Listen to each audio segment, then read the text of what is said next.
जय श्री सीताराम। बालकांडे अष्टषष्टितमा सर्गः। इस सर्ग में राजा जनक का संदेश पाकर मंत्रियों सहित महाराज दशरथ का मिथिला जाने के लिए उद्यत होना। अब कथा। राजा जनक की आज्ञा पाकर उनके दूत अयोध्या के लिए प्रस्थित हुए। रास्ते में वाहनों के थक जाने के कारण 3 रात विश्राम करके चौथे दिन वह अयोध्यापुरी में जा पहुंचे। राजा की आज्ञा से उनका राजमहल में प्रवेश हुआ। वहां जाकर उन्होंने देवतुल्य तेजस्वी बूढ़े महाराज दशरथ का दर्शन किया।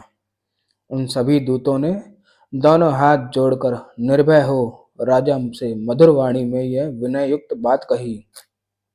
महाराज, मिथिलापति राजा जनक ने अग्निहोत्र की अग्नि को सामने रखकर स्नेह युक्त मधुर वाणी में सेवकों सहित आपका तथा आपके उपाध्याय और पुरोहितों का बारंबार कुशल मंगल पूछा है।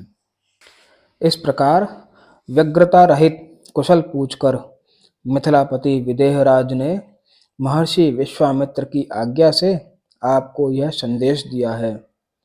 राजन, आपको मेरी पहली की हुई प्रतिज्ञा का हाल मालूम होगा। मैंने अपनी पुत्री के विवाह के लिए पराक्रम का शुल्क ही नियत किया था। उसे सुनकर कितने ही राजा अमर्ष में भरे हुए आए, किंतु यहाँ पराक्रमहीन सिद्ध हुए और विमुख होकर घर लौट गए। नरेश्वर, मेरी इस कन्या को विश्वामित्र जी के साथ अकस्मात घूमते फिरते आए हुए आपके पुत्र श्री राम ने अपने पराक्रम से जीत लिया है। महाबाहो, महात्मा श्री राम ने महान जन समुदाय के मध्य मेरे यहाँ रखे हुए रत्न स्वरूप दिव्य धनुष को बीच से तोड़ डाला है। अतः मैं इन महात्मा श्री रामचंद्र जी को अपनी वीर शुल्का कन्या सीता प्रदान करूंगा। ऐसा करके मैं अपनी प्रतिज्ञा से पार होना चाहता हूँ। आप इसके लिए मुझे आज्ञा देने की कृपा करें। महाराज, आप अपने गुरु एवं पुरोहित के साथ यहाँ शीघ्र पधारें और अपने दोनों पुत्र रघुकुल भूषण श्री राम और लक्ष्मण को देखें। आपका भला हो। राजेंद्र, यहाँ पधार कर आप मेरी प्रतिज्ञा पूर्ण करें। यहाँ आने से आपको अपने दोनों पुत्रों के विवाह जनित आनंद की प्राप्ति होगी। राजन, इस तरह विदेहराज ने आपके पास यह मधुर संदेश भेजा था।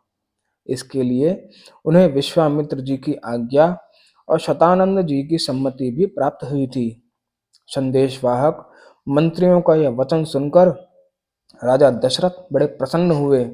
उन्होंने महर्षि वशिष्ठ, वामदेव तथा अन्य मंत्रियों से कहा, कुशिक नंदन विश्वामित्र से सुरक्षित हो कौशल्या का आनंद वर्धन करने वाले श्री राम अपने छोटे भाई लक्ष्मण के साथ विदेह देश में निवास करते हैं।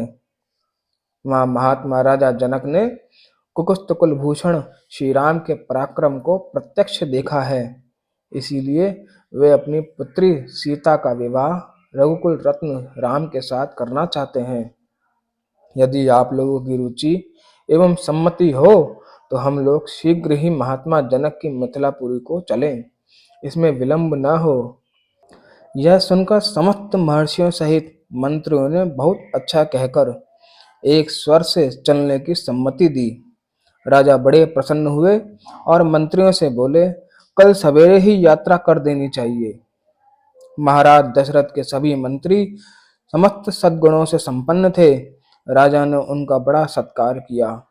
अतः बारात चलने की बात सुनकर उन्होंने बड़े आनंद से वह रात्रि व्यतीत की। इस प्रकार श्री वाल्मीकि निर्मित आर्ष रामायण आदि काव्य के बालकांड में 68वां सर्ग पूरा हुआ। धन्यवाद।